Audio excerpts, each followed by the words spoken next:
You had some pretty pointed thoughts about the Jazz with and without Donovan Mitchell last night. So why don't you go ahead and piss off Jazz Nation and explain that?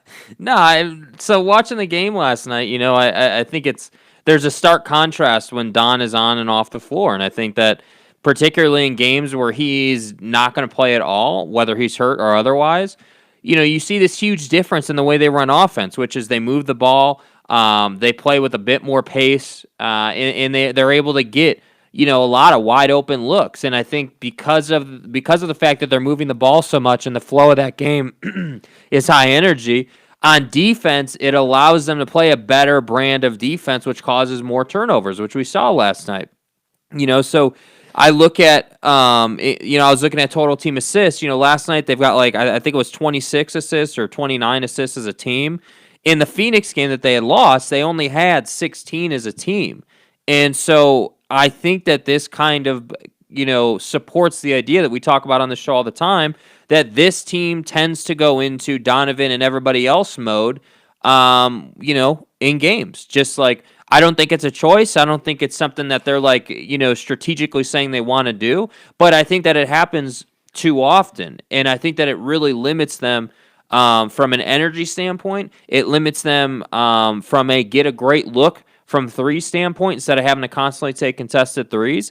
And I also think that when you're playing that much pick and roll, you're going away from what's gotten you here, which is the three ball. I mean, that is what's propelled this team to the level that they're at. So it's not an indictment on Donovan Mitchell. My point here is that when he comes back, I think that they need to figure out how can we continue to move the ball and get these good looks while Donovan Mitchell is on the floor. That's what they have to figure out. Yeah, and I think that's going to be very difficult to do because I look at the way they played last night. They made 15 out of 33 from three.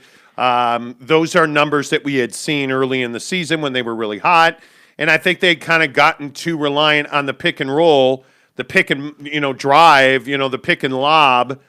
And this is also partly the Rudy Gobert conversation. Rudy Gobert means so much to this Jazz team, but they've got to make threes in volume to be their best. And I think when Donovan Mitchell does not play, they play a more free-flowing style of game because people stop watching and they start participating. And I think Bojan Bogdanovic is a very good example of this. And I look at the team numbers last night. They dominated the boards. Now, obviously, it's a dilapidated, Laker team that is without AD and LeBron. And, they're just not the same team. The Jazz should have won this game going away, and they did, 111-97. But when I look at the fact that they had 29 assists last night, that's really impressive. I look at the fact that they still turned the ball over 17 times. Mm-hmm. That's a little concerning, but it's because the ball moves a lot more. And then I look at numbers for Bogdanovic, and he scores 19 points on 2 of 6 from 3. But he gives you a nice 4 dimes, 3 boards, well-rounded game, got to the free throw line. The ball just moves more. Guys touch the ball more. They stay engaged more. They stay connected more. I look at a great spread, all 5 starters in double digits. You get 22 off the bench out of Jordan Clarkson. This is the formula that they've used to get to where they are, which is on top of the Western Conference. And I think they do it better when they move the ball. I do think that there is a problem that they tend to hand the ball to Donovan and then they switch off. Yeah. I think Bogdanovic is a really good example of that. Yeah, and I think that, again, I want to be very, very clear on this because I don't want to hear in the comments that we're criticizing Donovan or indicting Donovan or any of that. It's not. This is not in any way meant to say that this is Donovan's fault. Well, you're going to hear that anyway. Well, I know, but I want to get it on tape that I'm saying I'm not insinuating this is Donovan's fault. But why do you hate him? I don't hate him. Why do you keep saying he sucks? I didn't say he sucks. But remember, let's not forget, I don't watch games, so I'm just going off of. No, I do watch games. My point just is that when he does come back, they need to continue with this brand, because if they can play this way, they will beat a lot of good teams. Because I don't care how good of a defensive team you are, when the ball moves that much and you're having to run around and rotate on defense constantly, you're not gonna be able to cover every single guy the entire possession, and that's where you can really dictate, the looks you're getting. And again, with the fact that Bogdanovich is shooting much better. Royce O'Neal had a nice night last night, finally came back and had a good night. When Jordan Clarkson's in the game, you got a bunch of dudes that can make threes, and that's what this team needs to be doing. Yeah, I agree. And I think this is a little bit of the Steph Curry as well, because it's what the biggest, Achilles heel of the Golden State Warriors is, and that is that they rely very much on Steph Curry making threes, and if he's not making threes, they're probably not winning. And it has nothing to do with whether Clay is healthy or not. This run that Steph Curry on is historic, and we're going to talk about that in a minute. But it's not unlike what the Jazz deal with Donovan Mitchell, in that you rely on your number one. And if you look across the league, I think a lot of teams are like that. But the Brooklyn Nets are not. The Lakers are not. The best of the best, the LA Clippers are not. And why is that? Because you have two stars. And not to go putting, my thumb on your pain point, but I think one of the issues for the Utah Jazz is they don't have a number two. Yeah. They don't have a clear-cut number two running mate for Donovan Mitchell, and I think it exposes them in situations like this. Brandon Whiteside says, Booker phantom foul at the end of the game last night. Totally. It wasn't a phantom foul. The slow-mo in the zoom camera showed that there was contact. I just don't think you can call that there. P.J. Tucker very clearly made contact with Book's elbow. Yeah, he did, but I don't think that I would not have been blowing the whistle there. I think that and that's the discussion. That's not. It's not that it was a phantom foul. Here's the thing. So on tape, though, it is not like, if you watch that replay, the contact is so subtle. Like, I mean, Does it matter if it's subtle? It does matter, because in that moment, the angle, you would not, in real time, you would not have been able to see that he made contact. That's the issue. Booker is getting that call because it's a late game situation. It's Devin Booker, and he's earned that. And he was in his shooting motion, and Tucker hit him with his forearm on Book's elbow, and it made it very difficult for Booker to get that shot away effectively. Yeah, that is, by the way, called a foul. Yeah, that's a foul. Yeah, I guess. I don't know. I'm not saying it's a phantom foul. I do agree that it was a very ticky-tack foul, very soft, should not have been called foul. I do think on the other side of it, though, P.J. Tucker knows better than to get his hands into the body of a shooter who's going up. That's the other. I mean, P.J. Tucker put himself in a position to get a foul called. That's the issue. Yeah. And so P.J. knows better. And at the end of the day, good scorers know how to do that. Actually, frankly, this whole thing with players trying to get the defender's hands into their body and then going up, that started with Kobe. That was a Kobe thing that he started. Then Durant started doing it, and now everybody's doing it. Well, you don't give the official an option. When you make contact with a shooter's arm as he is rising up, it's a foul. You don't have an option. It's a foul. That said, he still made a clutch free throw, and you have to give him credit for that. Yeah, and I just don't think that you can call it a phantom foul, because it wasn't the replay. The baseline camera clearly shows, and the contact actually was pretty good contact. I mean, he fouled him. Yeah, I don't love that they called it there. I'd have probably swallowed the whistle myself, but you're going to call that because he's a three-point shooter being fouled at the three-point line. It's that simple. Brandon says, Jazz not last night, but the other night in the last 2-minute report, refs blew 2 calls. The fix is in. Oh, come on. Here we go. The fix is not in. Tanner Plummer says, it's depressing to see other Western contenders play so well. This is the best Jazz team in 20 years, and yet they're going to get bounced in the first round. Jazz can't have nice things. So are you saying, like, you got to give us more than that? Like, why do you think they're going to get bounced? Are you saying there's a fix in? Or are you just saying they're not good enough? No, I think Tanner has PTSD over Jazz basketball. Okay. And I think I think a lot of Jazz fans are here like, is this too good to be true? Well, I certainly think that the Jazz need to be having the mentality that they haven't done anything, because frankly, they haven't done anything. I mean, yeah, that's cool. You have the number one seed, but to Tanner's point, if you get bounced in the first round, who gives a damn? What good is it? So like I think that it is, like I said yesterday on the show, I think that the Suns will continue to push the Jazz for that number one seed. However, I do think the Jazz will go into the postseason as the number one seed. And then from there, they have to be disciplined with how they play games, because I think that if you think about it, as we've worn through the season and gone on this marathon that we do every year with the NBA season, we've seen this team go into slumps. We've seen this team get very reliant on Donovan and Rudy in the pick and roll. We've seen this team not have a sixth man of the year coming off the bench because he just disappears in big games. So they need to bring their absolute best to the postseason. And I think if you're a Jazz fan, your goal is to make an NBA Finals appearance. Your goal should not be to win the NBA Finals. I think you got to make an appearance first, and then we can have that conversation. Yeah, I think,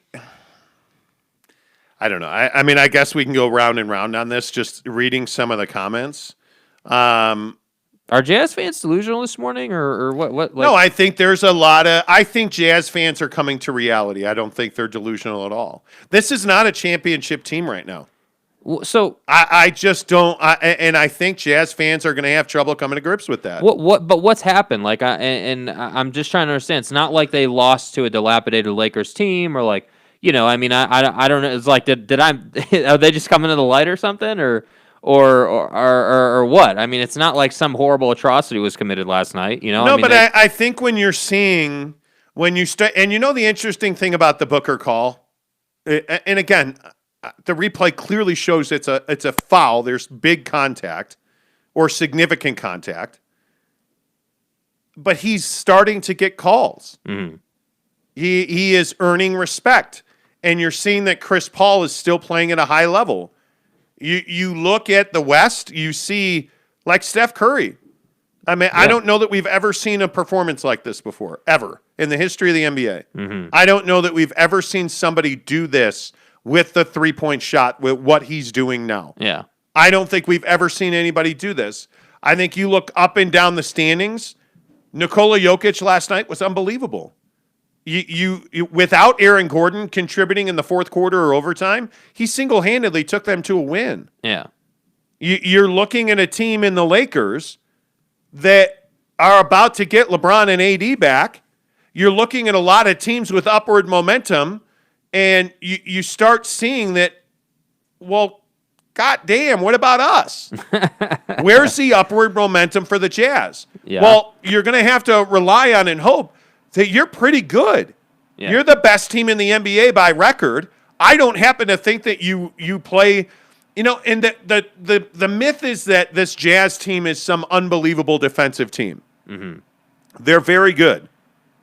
They're not the best defensive team in the NBA. Mm-hmm. And it's because guys like Bojan Bogdanovic can't keep guys in front of him. Right. I look at Royce O'Neal. Royce O'Neal's a good on-the-ball defender. He needs help, as everybody does. And Rudy Gobert a lot of times doesn't have a defensive assignment. And it causes them to run around with their heads cut off sometimes. Mm-hmm. And it hurts them defensively because you see they wind up giving up a lot of looks that they shouldn't give up because they're all relying on letting guys go to the basket. And what are we seeing? Guys getting open layups. Yeah, and I think, they're off tonight. They play tomorrow, I guess that would be. Yes. When you watch tomorrow's game, one thing that I would always encourage Jazz fans to do when they're watching games is when the Jazz are on defense, just watch Rudy. Don't watch the ball. Watch Rudy and how he plays defense. And what you're going to see is that he's going to eat space. He's not going to have a guy necessarily that he's marking. He may stay within arm's reach of a guy so he doesn't get the 3-second violation. But the good teams in the NBA, the Clippers, as you so often reference about Patrick Beverley, the caliber of team that the Jazz are going to be competing with are going to understand that they basically have a 5-on-4 matchup when they're playing the Jazz defense if they put a small guy on Rudy, because that small guy can drift to the corner, and then they can work off of that to create the matchup that they want.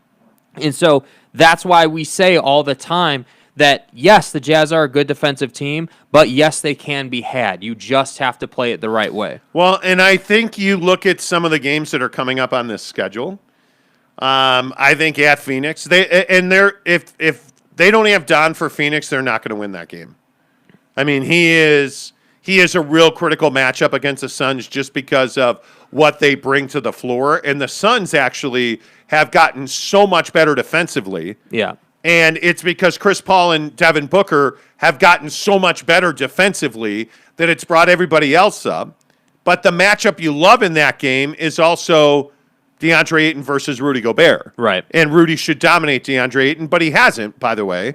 I look at the Denver game. I look at the Portland game. Those are all games that are essentially benchmark games. As if you're a Jazz fan, watch those games. Be committed to watching those games and saying, okay, what am I seeing here? Are we getting down? Once again, are we getting down 10 or 15 in the first half and then having to use the third quarter to jump back in the game? Or are we controlling the game and it's close, it's possession by possession, and we pull away in the fourth with our shooting? I mean, what are we really seeing here? And I think that, in the Phoenix game, this last one that they played and lost, they get down by like 10. I think they were down 13 or 14 at one point, and then they got to climb back in the game, and then the Jazz have to put them, or the Suns put the Jazz away.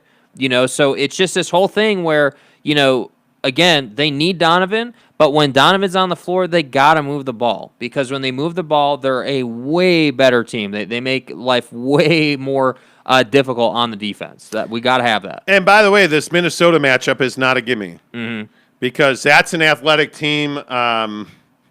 You look at the way Karl Anthony Towns has become a second or third option on this team for Minnesota. You better pay attention to the T-Wolves games, because I think it's going to be really interesting to see how the Jazz wind up defending them. Yeah. Like Rudy Gobert versus Karl Anthony Towns is not a great matchup for Rudy Gobert. Don't like that matchup at all. It really is not. And I'm not saying that the Timberwolves are going to beat the Jazz, but not to be redundant, there is a blueprint to beat the Jazz. Mm-hmm. There is. And you might not like it, but the reality is guards that can penetrate, bigs that can shoot threes, give the Utah Jazz problems. Mm-hmm. And I think we saw that with Philly. We've seen that in all of their losses all year long. When bigs can shoot threes and guards can penetrate, the Jazz are going to struggle. It's going to be a long, long night.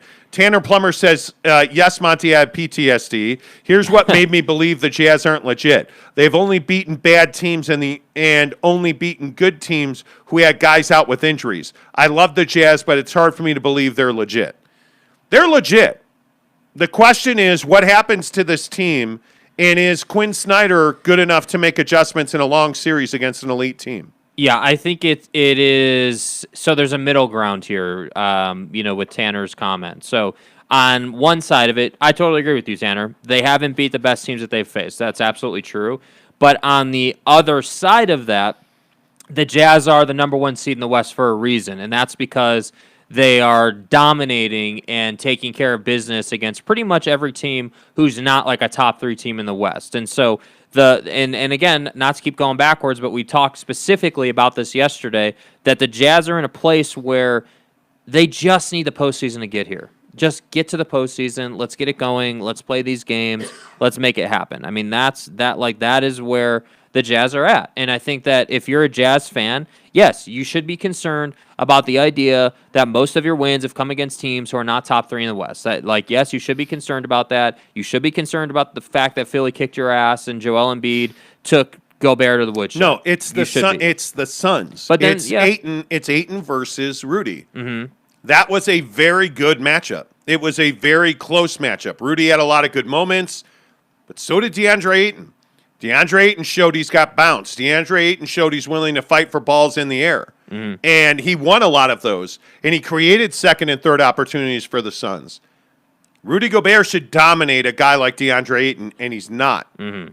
And I think that's one of those things that you have to watch. You have to watch, like, if Anthony Davis comes back and it's Lakers and Jazz in a 7-game series, how do the Jazz defend Anthony Davis? Yeah, not really sure.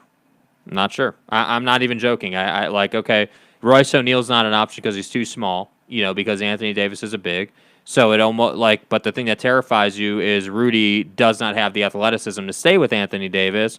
So then you're like, okay, well, let's try Derek Favors. Okay, well, then the problem is Derek Favors is too slow. Okay, so you're going to run Ersan out there. Problem is Ersan, you can't play him 35 minutes a night. So that's why it ends up being a team defensive assignment where Rudy's going to start the game on him, but you're likely going to have to double him and force the Lakers to swing the ball, and it's just this whole thing. So the question really becomes, when you're playing AD, Joel, Karl Anthony Towns, these guys that can really move and shoot the ball, what does that look like? Is your mentality, hey, we're going to let them get theirs, but we're going to shut down the rest of the team? Is it we're going to double them and make someone else beat us? Like, Yeah. What is it? What is it? And I don't know. I don't know.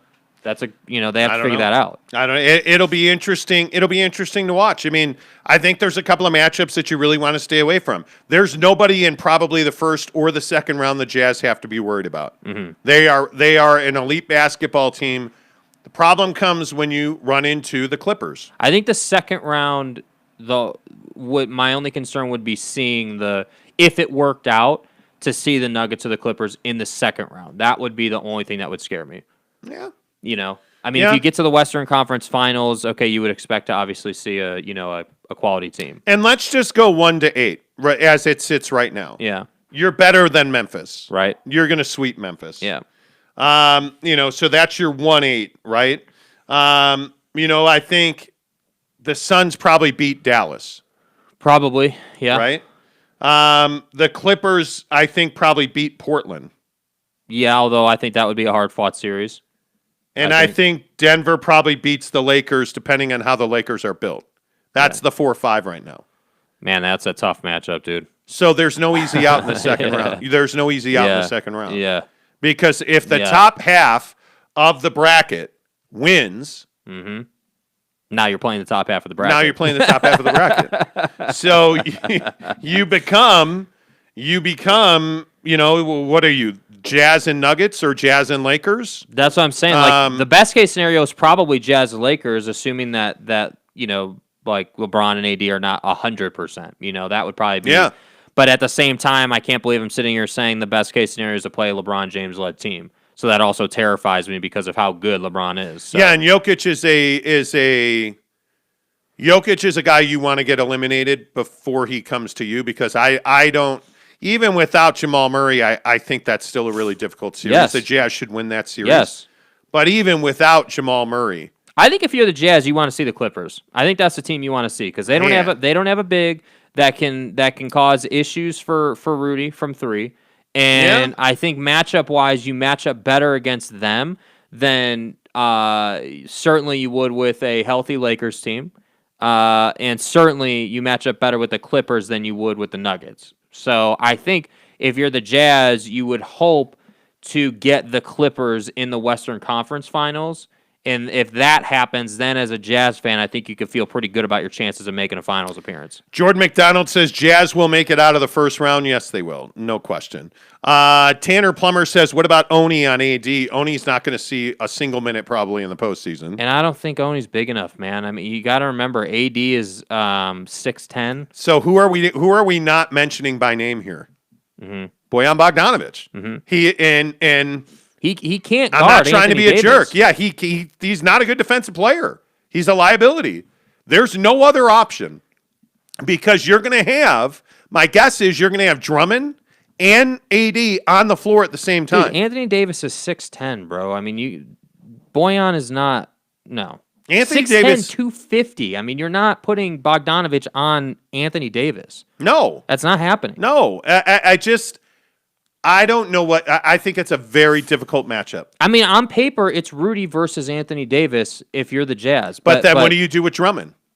I don't know. I think this is why you got Andre Drummond. Yeah, I mean, I here. think Yeah, it's a very this is what I'm saying. It's very difficult, and this is why I'm happy to keep getting crucified over me saying that Rudy Gobert is not the best big in the league, and he's not near the top even in the Western Conference because he doesn't have the athleticism to match up one-on-one.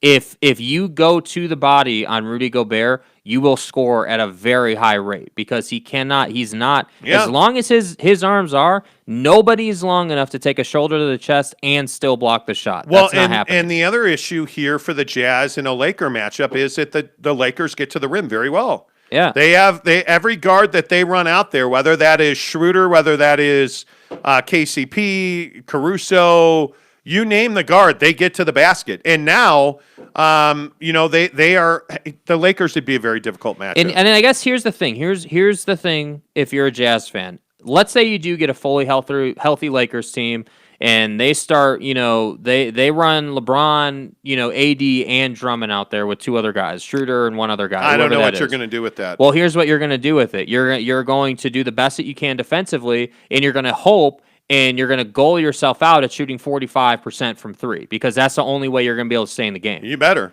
I mean, you better make your but that's what I'm threes, saying. yeah. Like that's how their roster is built and what they have to live on. Yep. Brandon Whiteside says AD is chronically hurt. He has only a couple of healthy years. Dude is fragile. Sure. But when he's healthy, they win championships as we saw last year. He's an elite player. Ian says Nuggets aren't beating the Lakers without Jamal. I think that matchup is phenomenal. I think that what a series you that should would be. watch more Nuggets basketball. I think Jamal Murray is irreplaceable, but I also think the Nuggets are really deep, and I think that they have guys that they can work with. Aaron Gordon, something's wrong with Aaron Gordon. Yeah. He didn't play the fourth quarter in overtime nobody's last night. talking about Nobody's it. talking about it. And it's weird. Matthew Gillespie says Nuggets are without Jamal, so I don't think they'll make a run in the playoffs. Forgotten Soul says 6'10" with a huge body. Exactly right. Yeah. Jordan McDonald says Jazz should play Favors and Gobert against AD and Drummond. But how many minutes? Favors is That's the already problem. dealing with a knee. Yeah. Like how many minutes can Favors play? Because he's played well. But I think one of the reasons that Derek Favors has played so well and had such good results is because he's been limited to 20-something. You can't ask him to go into the playoffs and play 30 minutes a game. That's not going to work. My guess is you're going to have to play some matchup zone. You're going to have to double a lot. You're going to have to try and deny a lot. Like there's not an easy way around this Lakers team, which is why they won the championship last year. So in that first game, not last night, but the game over the weekend with the Lakers, Ersan has this huge game, right? I think he put up like 20 or 25 or whatever. Well, and then why didn't he play last night? He got hurt. Right. He's hurt now. Because he matched up against Drummond, who is bigger than him, who is more physical, and it takes a toll on your body. And so, Yes.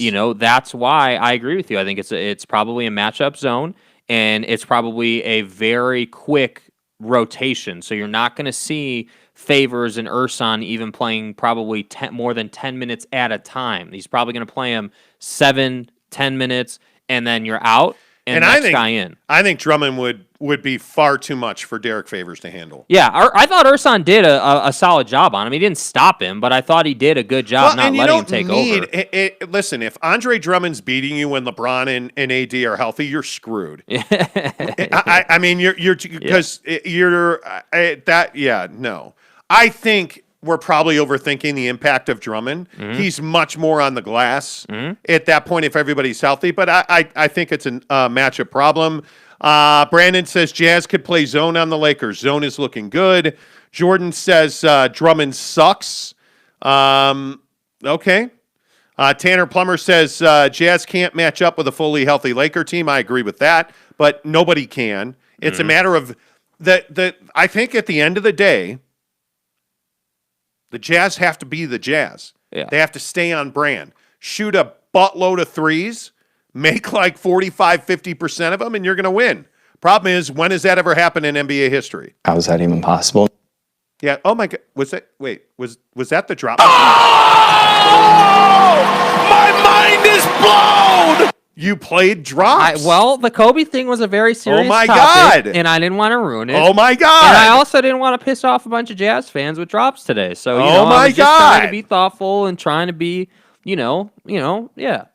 Please give us a like, hit thumbs up on this video if you're watching on YouTube, and give us a subscribe as we rapidly approach 400 subscribers. Don't forget that Xbox giveaway coming up when we pass 500. You're welcome. Yeah, you're welcome. Wow, look at you just rolling out drops. A lot of comments. Ian says, who would you pick in the Suns-Nuggets second-round series? Oh, dude, it's difficult. It's difficult. I think that's really difficult, dude. Can Mikal Bridges defend Nikola Jokic? No. I don't think so. No, it's DeAndre Ayton versus Jokic for sure. And I'm taking the Nuggets. And you have to take the Nuggets because Jokic is a better player. But I think the thing that I really like is I think that because they have Chris Paul and he's such a smart player, he creates a lot of awkward situations for defenses. And because the Jazz are shooting the ball well and they are getting good looks, I think the Jazz would hang in there. I don't think that would be a quick series. I think that would be like a six gamer. And if the Jazz I keep saying the Jazz, if the Suns surprised us,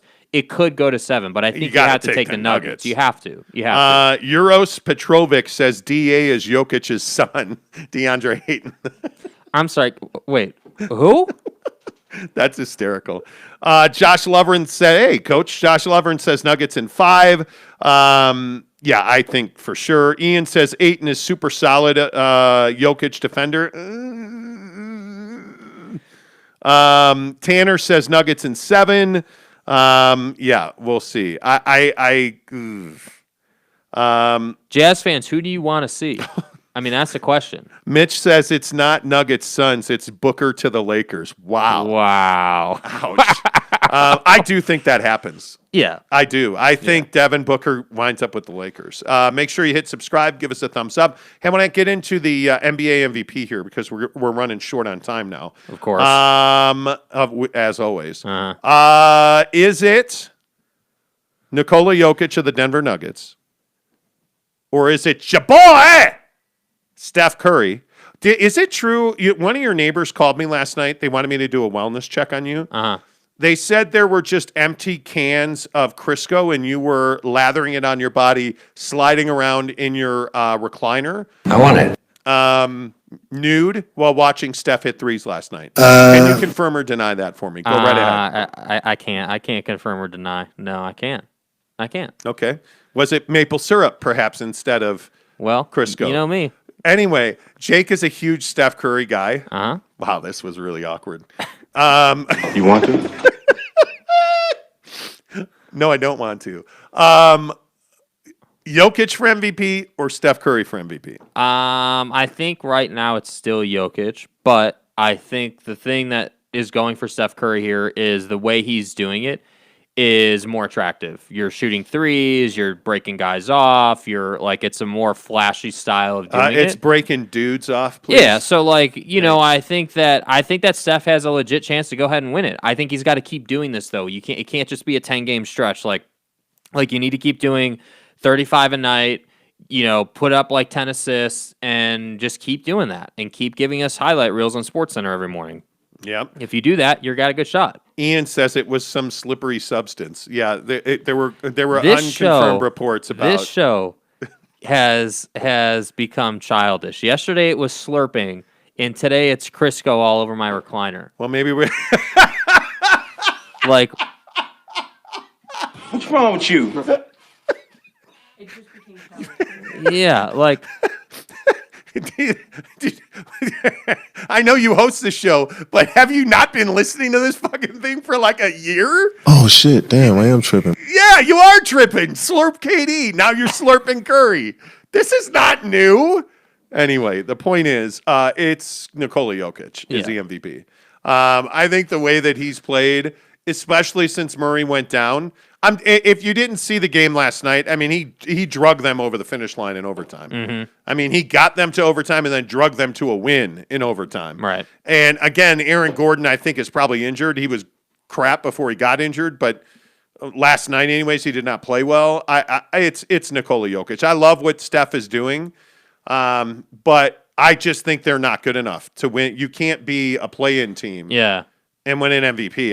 Or at least I don't think so. No, that's not how it works in the NBA. They were talking about that on ESPN this morning about how, in the NBA you have to be on a playoff team to win the MVP, and I think that you're totally right. They're a play-in team right now. I think that if you're a basketball fan, though, regardless of the MVP, you should be enjoying this because this is the best shooter of all time doing what he does, and I think that if we've learned anything from the having Kobe ripped from us and having just we need to enjoy this. We need to own it and enjoy it. What Steph is doing is historic. It is incredible. I mean, and I agree with you. You said it. I think you said it at the beginning of the show. Like I've never seen anybody do anything like this the way he's doing it. I mean, he's their number one option. Whose number one option is the 3-ball. Yeah, and he's making it in an incredible level. Let's see. Tanner Plummer says Jokic is the MVP. Jordan McDonald, Jokic all day. Ian says it was Forgotten Soul says I think Steph is the most valuable player, but not the MVP. Yeah, exactly.